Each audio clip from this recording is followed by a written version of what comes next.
માધાપર, કુકમા અને મુન્દ્રામાં માત્ર 18,000નો ગાંજો મળી આવ્યો હતો।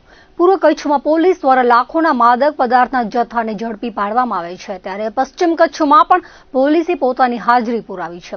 ડીજીપી જીએસ મલિકે ચાર્જ સંભાળતાની સાથે એક્શન લેવાનું શરૂ કર્યું છે। તેમણે સ્પષ્ટ આદેશ કર્યો છે કે દરેક પોલીસ સ્ટેશનને ડ્રગ્સના કેસ કરવા પડશે।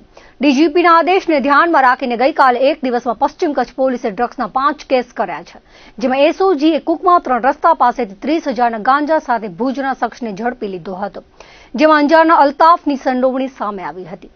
આ સિવાય જોવા જઈએ તો માધાપર પોલીસે પોલીસ ચોકી પાસે જ કેસ કર્યો હતો, જેમાં લાખોદમાં રહેતા અને ચોકીદાર તરીકે નોકરી કરતા હરજીભાઈ દેવજીભાઈ હાલાઈ પાસેથી 11,950નો 239 ગ્રામ ગાંજો પકડ્યો હતો, જ્યારે પદ્ધર પોલીસે કુકમા ગામે રહેતા અને પદ્ધર પોલીસના ચોપડે ચડી ચૂકેલા સલેમાન બાફણ પાસેથી 1,600 રૂપિયાનો 32 ગ્રામ ગાંજો પકડાયો હતો।